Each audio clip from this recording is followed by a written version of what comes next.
સુરત શહેરના પાર્લે પોઈન્ટ વિસ્તારમાં રવિવારે હની ટ્રેપની એક સનસનાટીભરી ઘટના સામે આવી હતી. ઓનલાઈન વેબસાઇટ પર ફિમેલ સર્વિસ શોધવી કન્સ્ટ્રક્શન સાઇટના સુપરવાઇઝરને ભારે પડી ગઈ હતી. સોમનાથ મંદિર પાસેના એક એપાર્ટમેન્ટમાં બોલાવી નકલી પીએસઆઈ અને કોન્સ્ટેબલ હોવાની ઓળખ આપી સુપરવાઇઝર પાસેથી 5 લાખ રૂપિયા પડાવતી ગેંગનો ઉમરા પોલીસે પર્દાફાશ કર્યો છે. પોલીસે 2 મહિલા સહિત 5 આરોપીની ધરપકડ કરી છે, જ્યારે મુખ્ય સૂત્રધાર હજુ પોલીસ પકડથી દૂર છે. આ ટોળકીની મોડસ ઓપરેન્ડી અત્યંત ખતરનાક હતી, જેમાં તેઓ ભોગ બનનાર વ્યક્તિનો સંપર્ક કરી લલચાવતા અને ત્યારબાદ એકાંત સ્થળે બોલાવી મહિલા આરોપીઓ સાથે આપત્તિજનક સ્થિતિમાં મૂકી દેતા હતા. આ સ્થિતિનો લાભ ઉઠાવી ટોળકી દ્વારા પીડિતને બ્લેકમેલ કરી મોટા પ્રમાણમાં નાણાં પડાવવામાં આવતા હતા. પોલીસ તપાસમાં આ ટોળકીના તાર ઊંડે સુધી જોડાયેલા હોવાની શંકા સેવાઈ રહી છે. આ કેસમાં સૌથી ચોંકાવનારી વિગત તપાસ દરમિયાન સામે આવી છે, જેમાં એક આરોપી પાસેથી નેશનલ ઇન્વેસ્ટિગેશન એજન્સીનું આબેહૂબ નકલી આઈડી કાર્ડ મળી આવ્યું છે. આ કાર્ડમાં યુવરાજસિંહ જાડેજા નામ અને સબ ઇન્સ્પેક્ટરનો રેન્ક દર્શાવવામાં આવ્યો છે, જેની ઇસ્યુ ડેટ 14 માર્ચ 2018 અને જન્મ તારીખ 10 જાન્યુઆરી 1992 લખેલી છે. તપાસ એજન્સીના નામે રોફ જમાવીને લોકોને ડરાવવા માટે આ કાર્ડનો ઉપયોગ થતો હોવાનું પ્રાથમિક દ્રષ્ટિએ જણાય છે.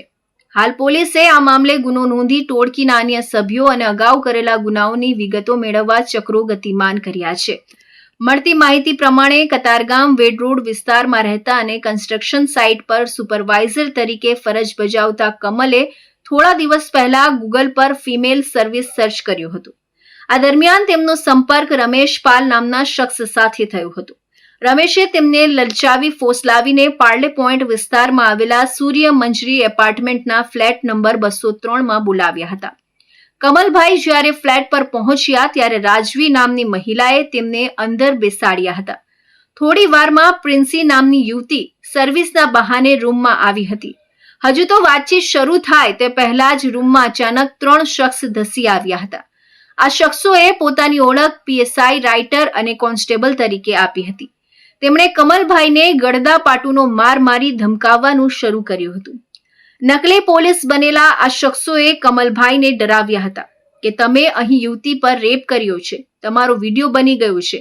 બદનામ કરવાની અને કેસ કરવાની ધમકી આપીને આ ટોળકીએ સમાધાન પેટે 5 લાખ રૂપિયાની માંગણી કરી હતી. ડરના માર્યા સુપરવાઇઝરે રકમ આપવાની તૈયારી બતાવી હતી, પરંતુ આ દરમિયાન ઉમરા પોલીસને બાતમી મળતા ટીમે સ્થળ પર જ દરોડા પાડી સમગ્ર ખેલનો પર્દાફાશ કર્યો હતો. ઉમરા પોલીસે સ્થળ પરથી 5 આરોપીઓને દબોચી લીધા છે, જેમાં આકાશ વાઘેલા, પિયુષ ગોસ્વામી, ખેતારામ પરમાર, રાજવી દેવગાણિયા અને પ્રાંજલી ઉર્ફે પ્રિન્સી રાજપૂતનો સમાવેશ થાય છે. આ આખી ગેંગનો માસ્ટર માઇન્ડ રમેશ પાલ હાલ પોલીસ પકડથી દૂર છે. તેને વોન્ટેડ જાહેર કરી પોલીસે શોધખોળ તેજ કરી છે.